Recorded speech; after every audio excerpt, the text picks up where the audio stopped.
नमस्कार, आप देख रहे हैं आरएन टीवी नेशनल। मैं हूं आपके साथ प्रज्ञा Pandey.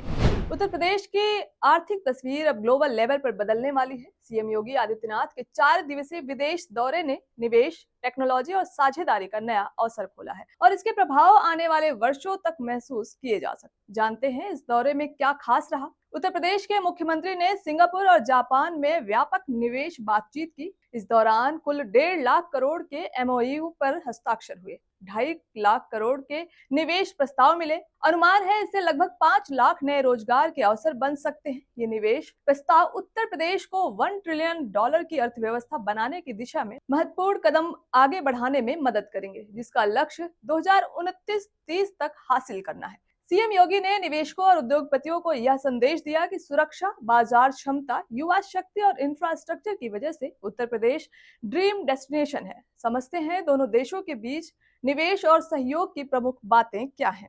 Auto electronics, MSME technology, data centre, logistics और फिनटेक, ग्रीन हाइड्रोजन और क्लीन एनर्जी टेक्नोलॉजी, टूरिज्म और हेरिटेज कनेक्टिविटी, जापान सिटी और सिंगापुर सिटी। आखिर क्या है यूपी का नया इकोसिस्टम। यमुना एक्सप्रेस वे औद्योगिक क्षेत्र में एक 500 एकड़ की जापान सिटी विकसित करने की योजना है, जहां जापानी कंपनियों के लिए उद्योग और रिसर्च एंड डेवलपमेंट सुविधाएं होंगी। इसी तरह सिंगापुर सिटी की भी बात निवेश आकर्षण के लिए की जा रही है, जिससे ग्लोबल कंपनियों के लिए यूपी का औद्योगिक वातावरण और मजबूत हो सकता है। सीएम योगी ने जापान में L0 series maglev train station का दौरा किया और हाई स्पीड ट्रेन की यात्रा कर उन्नत परिवहन तकनीक पर बातचीत की। इसके साथ ही फैनुक कॉरपोरेशन की फैक्ट्री का निरीक्षण किया गया, जिसने उत्तर प्रदेश में रोबोटिक्स, औद्योगिक ऑटोमेशन और एमएसएमई तकनीकी सहयोग में रुचि दिखाई है। जापान के साथ सहयोग में यह भी प्रस्ताव है कि यूपी के छात्रों को वहां तकनीकी प्रशिक्षण, कौशल विकास और टेक्नोलॉजी हस्तांतरण के अवसर दिए जाएं। ग्रीन हाइड्रोजन जैसे सस्टेनेबल एनर्जी क्षेत्रों पर भी खास ध्यान दिया गया है, ताकि यूपी न सिर्फ निवेश बल्कि स्वच्छ ऊर्जा के भविष्य की भी तैयारी करे। जानते हैं कैसे बनेगा रोजगार और उद्योग में बढ़त। विशेषज्ञों का मानना है कि ऑटोमोबाइल और लॉजिस्टिक्स, डेटा सेंटर और फिनटेक, एमएसएमई तकनीक और ग्रीन एनर्जी, इन क्षेत्रों से लगभग 5 लाख से ज्यादा रोजगार सृजित हो सकते हैं। यह कदम उत्तर प्रदेश को एक औद्योगिक और टेक्नोलॉजी हब के रूप में स्थापित करने में मदद करेगा।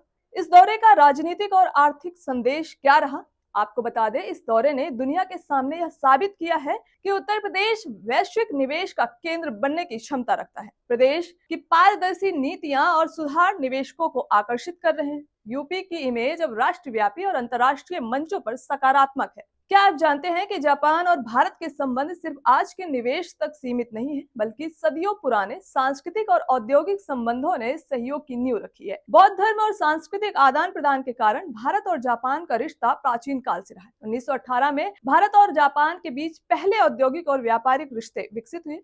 1952 में द्विपक्षीय राजनयिक संबंध स्थापित हुए और तब से दोनों देशों ने तकनीकी, रक्षा और आर्थिक सहयोग बढ़ाया। आज जापान ने भारत में कई इंफ्रास्ट्रक्चर और ट्रेन प्रोजेक्ट्स में निवेश किया है, जैसे Mumbai Ahmedabad high speed train project. स्वतंत्रता के बाद से ही भारत सिंगापुर के बीच लॉजिस्टिक्स, फिनटेक और आईटी सेक्टर में मजबूत सहयोग है। आज सिंगापुर के निवेश ने भारत में Noida international airport, data centre और फिनटेक हब जैसे प्रोजेक्ट्स को बल दिया है। सीएम योगी आदित्यनाथ का सिंगापुर जापान दौरा सिर्फ औपचारिक बैठकों का सिलसिला नहीं, बल्कि यूपी की वैश्विक आर्थिक भागीदारी की शुरुआत की तरह है। अब देखना है कि निवेश स्थानीय उद्योग, रोजगार और टेक्नोलॉजी सहयोग में कैसे बदले जाते हैं और क्या उत्तर प्रदेश 2029-30 तक $1 ट्रिलियन इकोनॉमी के लक्ष्य को छू पाता है।